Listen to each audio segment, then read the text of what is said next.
Malahan ketika sebelum Nabi lahir lagi, nama Nabi dah terpampang di tiang arasy Allah. Sehingga kan satu ketika Nabi Musa berbicara dengan Allah Ta'ala, Nabi Musa dapat kelebihan, dapat cakap terus dengan Allah Ta'ala. Jadi jangan orang sini tanya, pahala kita tak boleh cakap terus dengan Allah. Tak sampai level kita lagi. Kau dapat bercakap, mati terus pun boleh kan? Dia tak tahap itu Nabi Musa boleh berbicara terus, tapi Nabi Musa tak nampak wajah Allah, tapi dapat bercakap dengan Allah. Dan bila bercakap dengan Allah tu, Allah bagi tahu, wahai Musa, barang siapa yang mati nanti bertemu dengan aku dan dia tidak beriman dengan Ahmad, nescaya akan kumasukkan dia ke dalam api neraka. Nabi Musa pun tanya, siapa pula Ahmad ni? Rupa-rupanya Nabi kita di dunia disebut Muhammad, di langit digelar sebagai Ahmad. Siapa lelaki yang nama Ahmad, buat perangai elok. Kan nama dah elok, dah nama Ahmad kan. Kita nama penting Ahmad ya kan, tapi Ahmad tu sebenarnya nama Nabi. Ya, jaga perangai elok. Kita yang goma tambah-tambah hujung tu Ahmad lorong, Ahmad kodai, Ahmad kupi, macam-macam lah kan, kita tambah-tambah kan. Tapi sebenarnya Ahmad tu nama yang mulia, nama Nabi kita. Tu sebabnya hari ni nak bagi nama anak, bagi nama yang elok-elok. Letak Muhammad, cantik dah. Iya, letak nama Nabi. Saya dah tak boleh nak adjust nama saya dah. Mak ayah saya memang arwah abah semakin goma nama Samsul tu, tak tahu kenapa. Saya 5 beradik, semua Syamsul. Syamsul Amri, Syamsul Fazli, Syamsul Hafiz. Kemudian adik saya yang kembar lelaki perempuan tu, Syamirah Hafizah, Syamsul Hafizi. Jadi 5. Jadi jangan letak nama anak Syamsul. Sebab Syamsul ni maksudnya matahari. Syamsul Amri, ketua segala matahari, panih. Faham tak? Kena cari makna elok-elok. Iya. Letak pula Syamsul Debat lagi teruk. Berdebat pula matahari tu. Baik, jangan. Letak nama baik-baik. Kalau tuan-tuan pernah panggil lah seorang penceramah, namanya Ustaz Haji Norazami Haji Alias, Imam Besar Masjid Besi Putrajaya. Dia cakap dengan saya, Long, dia panggil saya Long, kau cakap dengan semua orang ni. Dia gama minta nama dengan imam. Contoh minta nama dengan imam. Contoh nama akak siapa kak? Nurul apa? Nurul Syariza. Panggil apa? Panggil Syari, panggil Syariza. Nurul tu baik apa? Itu maksud imam tu tadi. Dia kata apa? Kau ambil nama apa banyak, sudah sebut satu je. Nampak tak? Lepas tu dah potong lagi tengah Syari je. Nampak tu? Tu cakap lain kali jangan minta nama dengan imam. Letak nama biar pakai kata. Sekarang nama sampai 3 orang kap nama. Nurul Syariza Eliana. Panggil Yana yo, dia kata tu. Habis Nurul Syariza ni saja je. Macam tu. Apa bondo letak nama yang memang baik. Itu letak skotol dia. Yunus Sadar. Ada jangan Yunus nama orang tua. Siapa cakap nama orang tua? Tu nama Nabi. Nampak tak? Tu sebab budak-budak tak tahu sekarang. Nama Fatimah nama orang tua. Apalah nama anak Nabi. Nampak tak? Berbanggalah orang nama Fatimah. Kan? Aisyah kan? Bolehlah nak letak Siti Aisyah. Jadi bila panggil anak tu, panggil nama anak Siti Aisyah. Jadi bila kita panggil dia tu, lain tau penerimaan dalam jiwa dia. Saya dengan Abang Samsul Rau-Rau lagi pula sama je. Sama sebab apa? Kami dua-dua kat kampung orang panggil Acoy. Cuy mana cuy? Acoy mana cuy? Tu rapat betul tu dalam keluarga tu. Ya. Kan? Macam itulah. Jadi balik cerita tadi, hebatnya Nabi kita. Nak cerita kepimpinan Nabi ni, Nabi memang yang terhebat. Sebab apa kepimpinan Nabi hebat? Sebab kualiti Nabi tu. Akhlak Nabi. Macam mana tak dari kalau kita tak cakap Nabi hebat, kita imbas balik peristiwa Isra wal Mi'raj. Ingat tak peristiwa Isra wal Mi'raj hari itu? Macam mana Nabi kita dijemput oleh Allah Subhanahu Wa Taala. Ketika itu adalah merupakan waktu Nabi tengah sedih benar-benar, tahun kesedihan. Kenapa Nabi sedih? Sebab Nabi kehilangan 2 insan yang tersayang, iaitu seorang sama Isterinya Siti Khadijah seorang lagi. Siapa tu? Abu Talib tu dik. Bapa saudara Nabi. Bagus dik ni. Dia yang berani jawab. Yang lain semua, ya ke macam tu kan. Bapa saudara Nabi. Sedih Nabi. Dua-dua ni orang yang rapat dengan Nabi. Jadi Nabi terubek hati bila Allah datang jemput. Jemput pakai Nissan Sentra. Pakai apa? Pakai apa Allah Ta'ala jemput ni? Pakai buruk. Sebelum nak ni tak nak cerita perjalanan kan.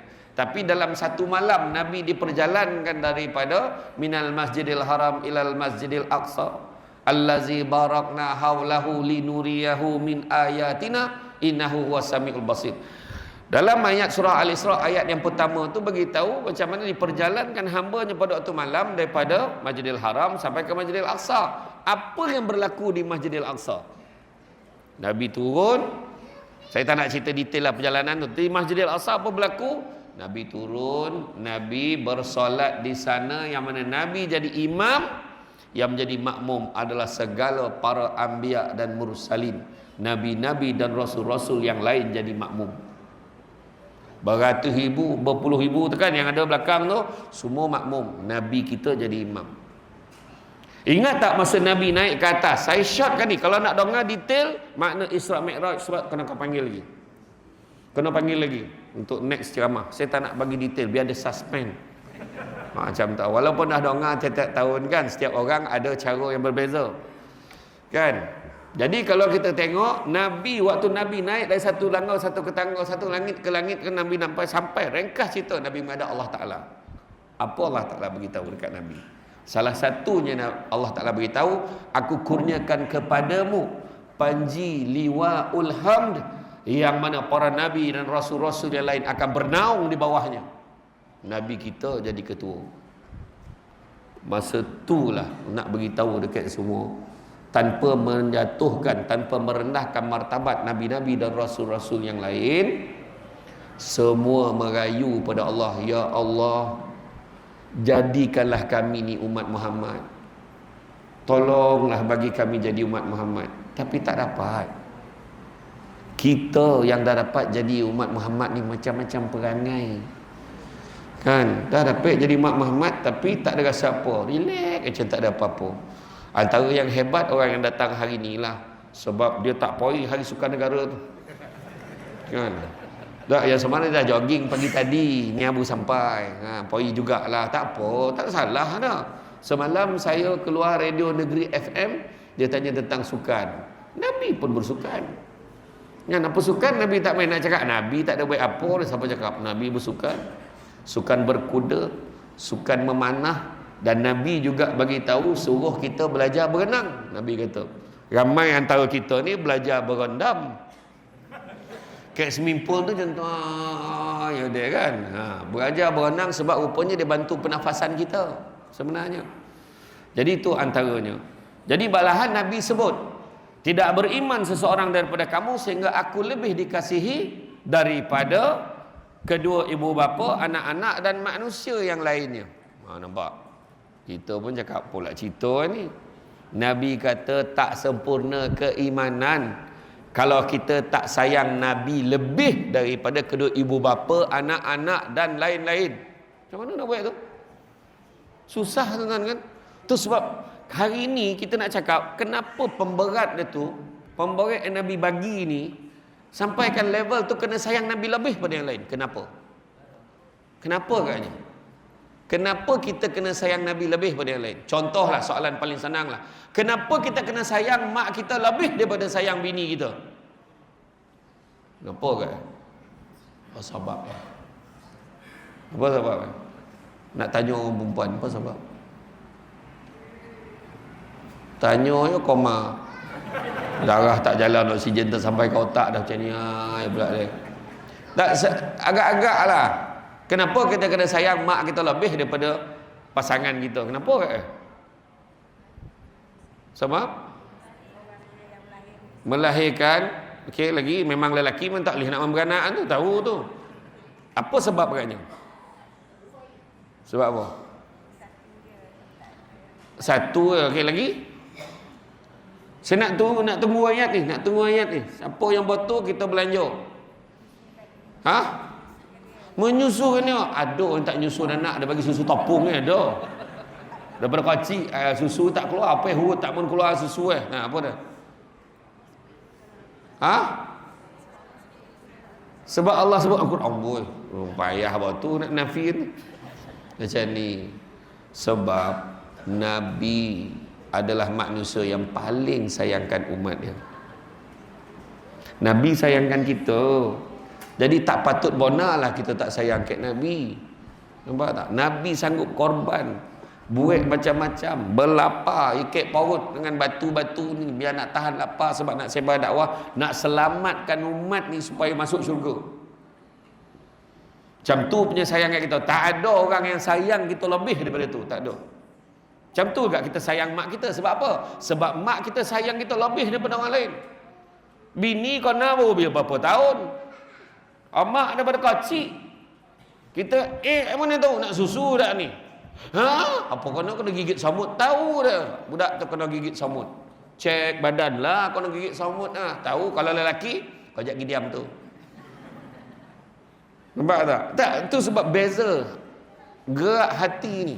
Tu sebab saya kata tadi, kenapa kita kena sayang?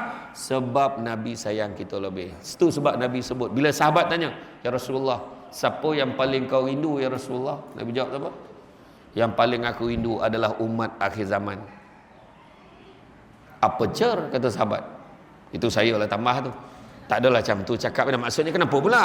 Apa sal? Tim kai. Kata orang Cina kan. Tim kai. Kenapa pula? Nabi jawab, macam mana aku tak rindukan umat akhir zaman dengan tahap mereka tidak dengan tahap mereka taat kepada Allah dan kepada aku, dengan tahap tidak sekalipun mereka berpeluang memandang wajah aku. Hari ni datang ni berarak tadi, berselawat beria tadi sebelum Samsul Debat sampai tadi kan, kita selawat sebut nama Nabi kan. Macam mana kita boleh buat benda tu? Sebab kita tahu selawat tu dapat pahala. Walaupun ada orang yang tak berapa nak selawat tadi, tapi ada bunyi jadilah. Tapi tadi makna kata, sebab apa kita buat? Takkan tak selawat kot. Dah orang selawat dah. Sallallahu ala Muhammad. Kita pun buatlah macam mana lagu sekalipun kita buat. Maknanya menggambarkan kasih sayang kita sepatutnya. Jadi kalau kita tengok dari segi Nabi ni kan, usaha yang Nabi buat untuk menyelamatkan umat Islam daripada dulu sampailah ke hari ini, berterusan sebenarnya melalui risalah dakwah Nabi yang disampaikan. Sampai satu ketika Nabi sebut, pada hari ini aku telah sempurnakan bagi kamu agama kamu, dan aku telah cukupkan nikmatku kepada kamu, dan aku telah redakan Islam itu menjadi agama untuk kamu. Surah Al-Ma'idah ayat yang ketiga. Bila dah sebut turun ayat tu, gembiralah Saidina Umar, Saidina Ali, semua riang betul dengar. Dah lengkap dah agama kita, dah lengkap. Seorang yang sedih. Siapa yang sedih? Saidina Abu Bakar. Saidina Abu Bakar pergi ke rumah dia, sedih. Yang lain pula gembira ikut Nabi balik. Kemudian yang ikut Saidina Abu Bakar ni, Saidina Umar sama kan, pahala dia sedih pula. Saidina Umar pun pergi. Saidina Umar pergi ikut Saidina Abu Bakar. Dia pun bagi salam. Saidina Abu Bakar keluar. Kenapa kau sedih, menangis dia? Kenapa? Kau tak gembira, kau dah lengkap dah agama kita. Maka apa jawab Saidina Abu Bakar? Apabila Rasulullah menyebut bahawa telah lengkap agama kita ini, bermakna tak lama lagi kan anak-anak Nabi akan menjadi yatim. Isteri-isteri Nabi akan menjadi janda. Nabi akan dijemput oleh Allah Subhanahu Wa Taala. Masa tu menjerit, berteriak. Saidina Abu Bakar cakap tu sambil menangis dan berteriak, dan teriakan tu terdengar daripada rumah Nabi. Bila terdengar kat rumah Nabi ni, Nabi pun datang dengan Saidina Ali. Datang. Sebab rumah tak jauh. Rumah dia tak jauh, dekat-dekat ya. Itu sebab nanti kalau siapa ada peluang pergi umrah, pergi Madinah, masuk muzium Nabi tu. Sebab dia ada satu macam replika, macam peta tanah Mekah dengan Madinah tu. Kita tekan rumah Saidina Abu Bakar, pap menyala dia. Oh situ rumah pap menyala rumah Saidina. Oh situ jarak dia, kita boleh tahu. Pergi masuk. Kan siapa pergi umrah. Jadi bila datang, kenapa? Apa cerita ni? Saidina Umar tanya, benarkah apa yang aku dengar?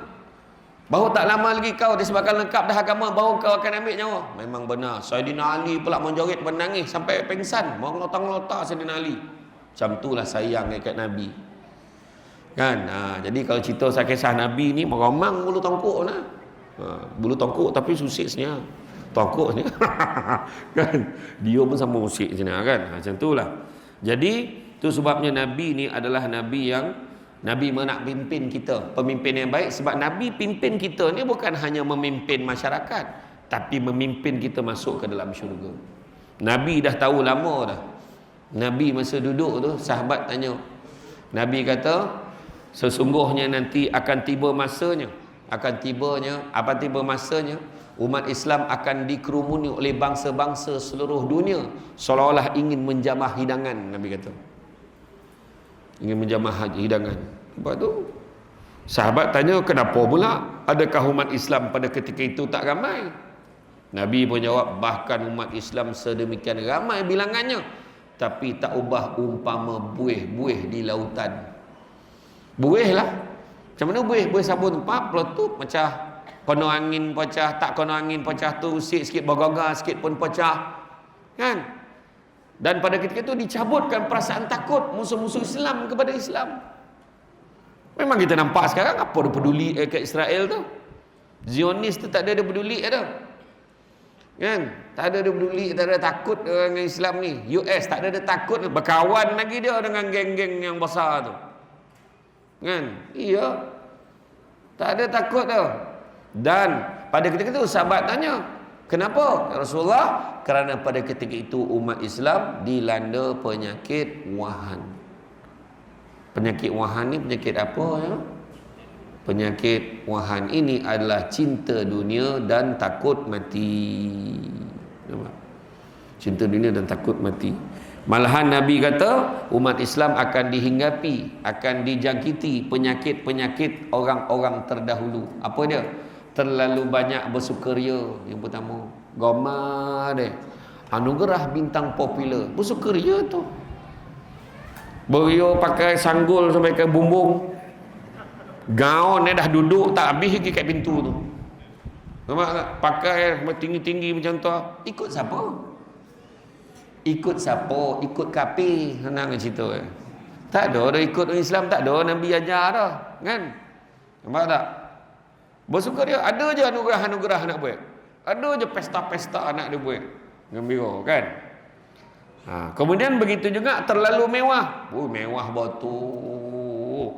Cuba masuk tengok taman-taman perumahan ni. Kalau boleh nak buat laluan drive-thru. Kan? Kalau boleh kan. Dah 2 tingkat, 3 tingkat, 4 tingkat. Rumah gila betul. Penthouse. Sekarang kalau tengok harga rumah Kek Kajang ni saya tengok hanya hanya tak tahan. Hanya 800,000 sahaja. Sahaja katakan macam RM8 kau buat kan. Macam itulah bahasa orang sekarang. Begitu juga mengumpul harta sebanyak mungkin, penipuan dalam merebut harta dunia, saling memarahi, dengki mendengki hingga menzalimi satu sama lain. Malahan Nabi kata salah satu tanda akhir zaman, banyak tanda akhir zaman ni. Apa Nabi kata? Urusan umum diberikan kepada mereka yang bodoh. Urusan umum bagi mereka yang tak cerdik. Ramai sekarang ni. Jawatan tinggi, bangang yang melantun. Macam itulah, saya tak cakap orang Malaysia ni, tahu orang mana, Zimbabwe ke mana tak tahulah. Macam itulah kan. Iya. Kan? Itulah. Macam saya lah contoh. Tiba-tiba nak lantik jadi menteri. Janganlah kau bagi aku menteri kesihatan, tak kono tu. Kan? Latar belakang Samsul Umat apa? Latar belakang dia public admin dan juga law LLB. Jadi dia legal.